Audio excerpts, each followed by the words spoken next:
Hello, everybody. This is Cody, and this is Book Suggestion Saturday. Um, 2 Saturdays ago, I talked about the first book in the Whatever After series, and today I'm going to talk about the second book in the series, Whatever After If the Shoe Fits. Can you guess what fairy tale story that's talking about? Cinderella. It's a very different twist to Cinderella. The story gets a little complicated. Unlike any other Cinderella, something based off of Cinderella that I've ever read or seen, it's got quite a few changes to the story and twists. So the first book was based off of Snow White. These sister and brother, Abby and Jonah, moved to a new town and a new house, and there is a mirror that came with the house that's hanging up in the basement. They magically went into the mirror at like midnight and were transported into this fairy tale land where the story of Snow White was taking place. If you haven't seen it, check out my other video where I go into all the details of that. They mess up the story of Snow White by changing things, and they have to spend the book trying to fix the story in a way. Then they go back home through the mirror, and it was kind of left in the air, making you think that surely they'll go back through the mirror again someday and have more adventures. So the second book takes off pretty much where the first book ended. Abby and Jonah had just went on this adventure to Snow White Land and helped her out, and it was this crazy trip, and they have sort of the urge to go back and explore some more and experience some more.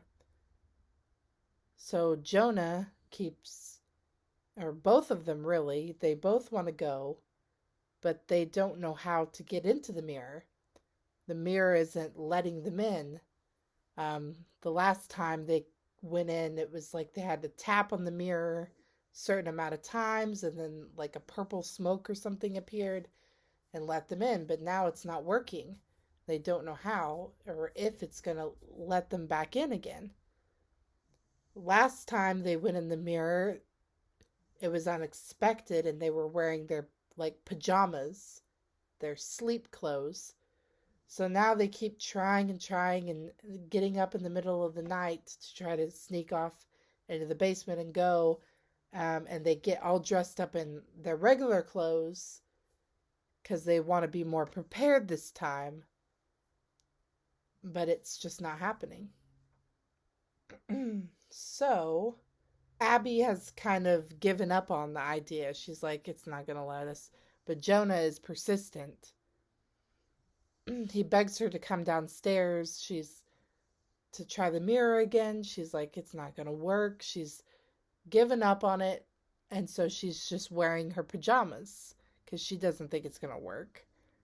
They're like pink and purple polka dotted pajamas.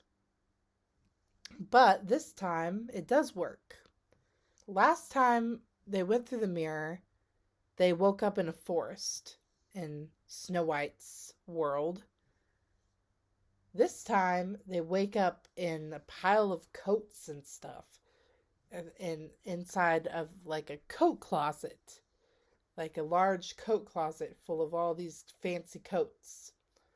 Like, where are we? What's going on? I don't understand. There's a man in the coat closet that catches them, or somehow I don't remember how, but somehow they figure out that this is not Snow White's fairy tale land. It's like they've been transported to a different fairy tale. People don't seem to know who Snow White is, and she's an important person, like she's a princess or whatever, or maybe queen now. So surely people would know about her, but nobody seems to know who Snow White is. So they know they're in a different fairy tale land this time. They lie and say that their parents are. They figure out that they're in a coat closet in a castle, and there's like a big ball going on, people dancing out in the ballroom, and they lie and say that they're children, that their parents are at the ball and they're their children, and they try to blend in, but they're wearing, like, Abby's wearing polka dotted PJs to this formal ball.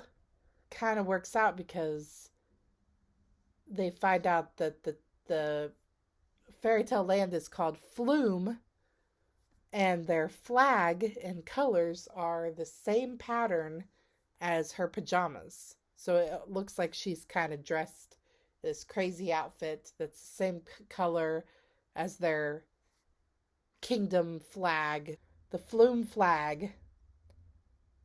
Jonah is excited to be in this new fairy tale land. He wants to go exploring, he wants to run around. Abby is more like, "Oh no, what have we done? We don't know what we're doing. We need to figure out how to get out of here." So she's like, "Yeah, we'll go exploring, only so find we need to find a mirror to that will let us go back, because when they appear somewhere, the mirror disappears. It's like they're just dropped into this area. So they have to try to find another mirror that they can go through to get back home. So they look and try all the different mirrors that they find in the castle, and none of them will let them go through, will work. So they return to the Great Hall. Jonah notices a girl talking to the prince, and they're kind of laughing and getting along, and so he's like, maybe that's Cinderella, because I think they've somehow figured out that it might be Cinderella's story. Um, but Abby says that couldn't be Cinderella. She's not, she's kind of plain, and just like, she's not as wonderfully glamorous and, fanciful as Cinderella is in the fairy tale story. She's just kind of a basic, plain looking girl. But Jonah's like, but her and the prince seemed to really be hitting it off. Like they might fall in love. Cinderella finally does arrive at the ball and is this huge deal, and everybody's oohing and awing over her. She's so gorgeous and perfect and wonderful. Just like the story goes, Cinderella doesn't realize it's midnight. She runs off, and the prince and Jonah and Abby chase after her, and she loses her glass slipper on the stairs. And Abby's relieved. She's like, okay, this fairy tale is going the way that it's supposed to go.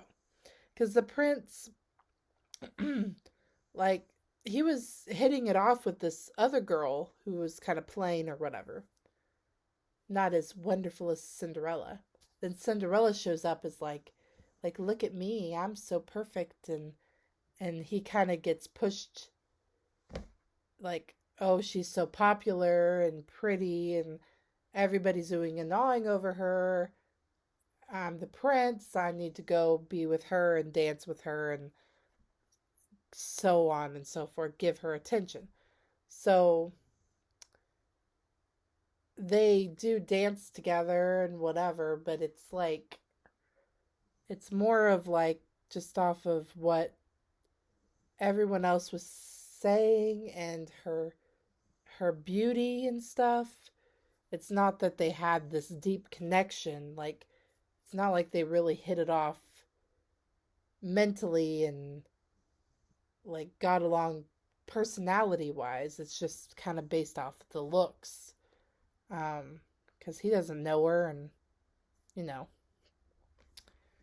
So they dance and whatnot. She doesn't realize it's midnight. She rushes off. She loses a glass slipper on the stairs. Everything seems to be working the way it's supposed to work in the fairy tale, but Abby and Jonah still need to get home, and they have tried all the mirrors in the castle and they haven't worked, so they think maybe we're supposed to go through a mirror that's like at Cinderella's house. So they like go and talk to Cinderella, kind of explain what's going on. They explain to Cinderella, just like they did with Snow White, that they like know her story and they know what's gonna happen, that she's gonna end up with the prince and the glass slipper and whatnot. When they get back and they need to get through a mirror. So they go back to Cinderella's house, and the stepmother is named Betty, and the stepsisters are named Kayla and Beatrice. So they try a mirror in Betty's room. The stepmother, it doesn't work. They try Kayla and Beatrice's, which they share a room, and it does not work also. They end up having to hide under the beds of Beatrice and Kayla and kind of overhear conversations between the two stepsisters. So they wait until the stepsisters fall asleep. They try to get out and they barge into Cinderella's room without giving her warning. And she was holding the glass slipper, like looking at it, because she still has the other glass slipper. And when they barge in and they scare her, and she drops the glass slipper and it lands on her foot, and it's heavy and hard because it's a glass slipper, and it lands on her foot.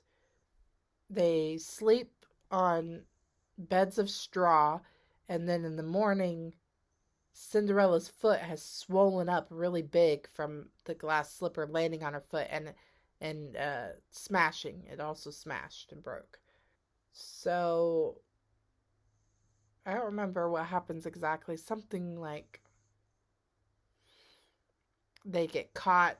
They're trying to hide from the stepmom, but they get caught. And Cinderella says that they're going to help out,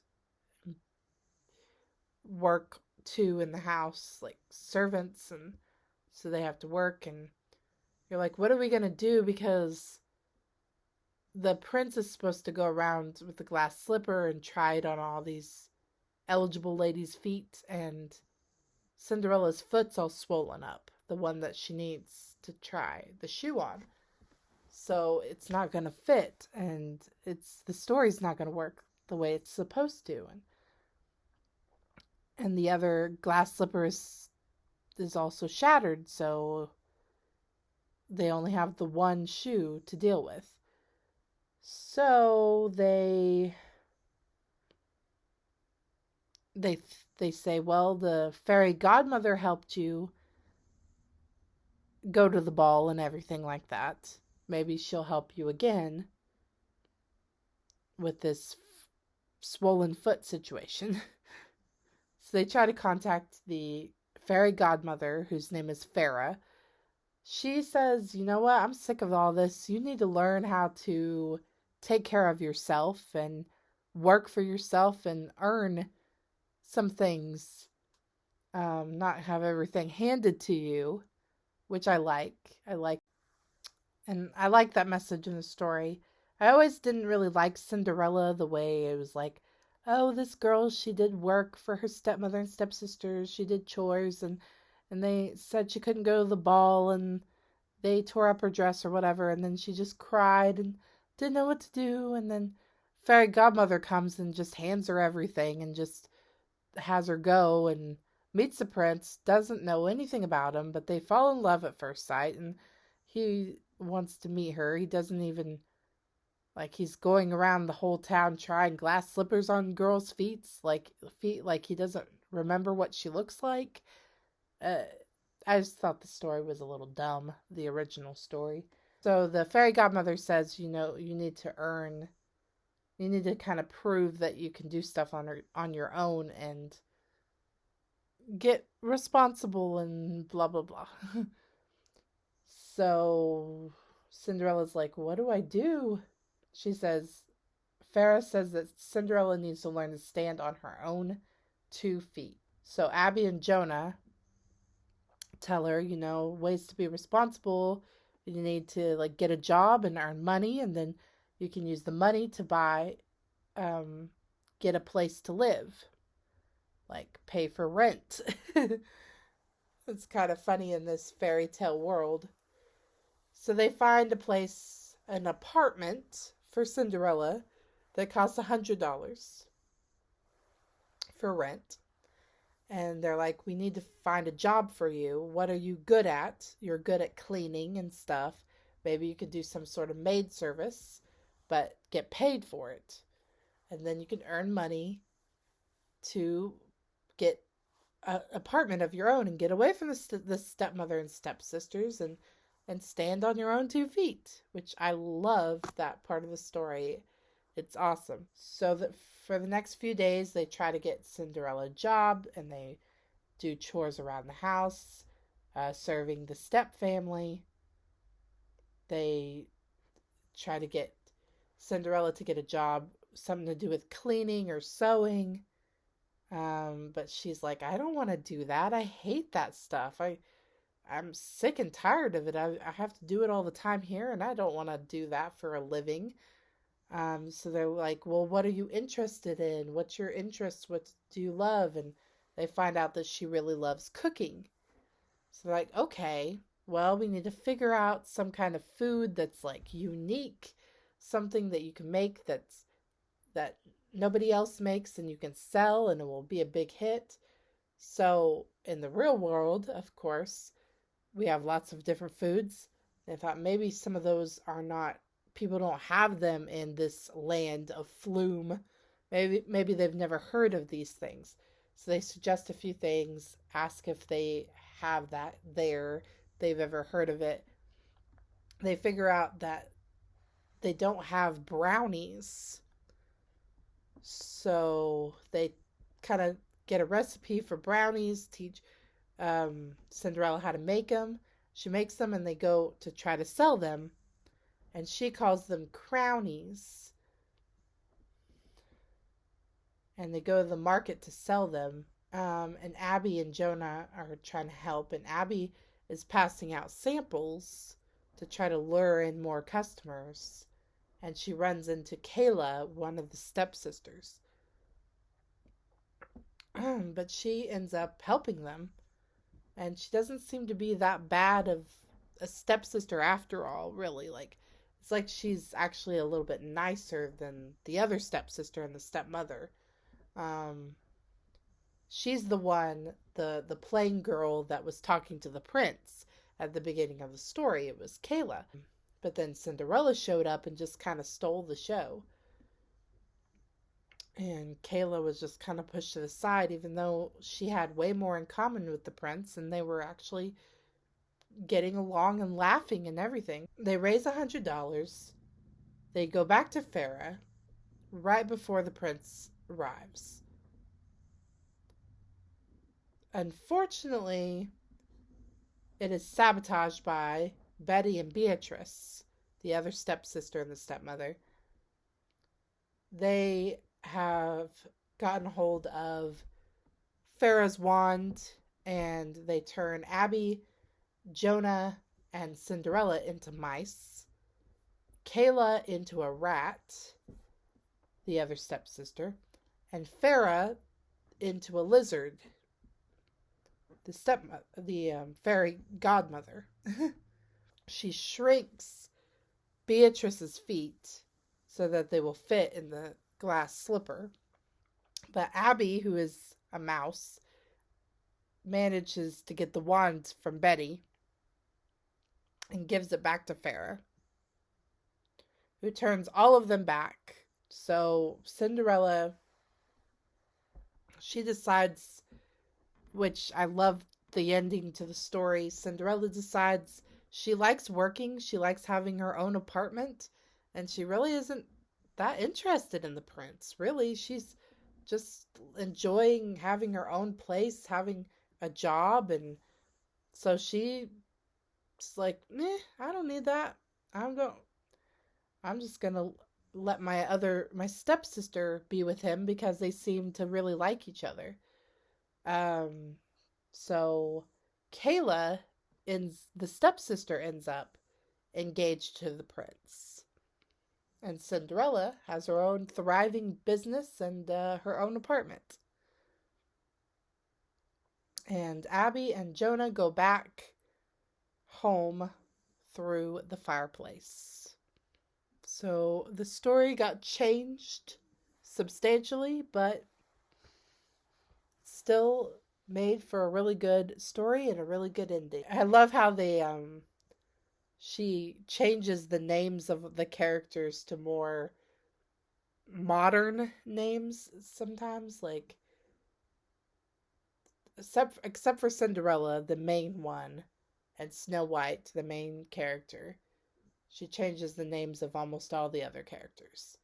So like the stepmother's name is Betty, and the fairy godmother's name is Farah.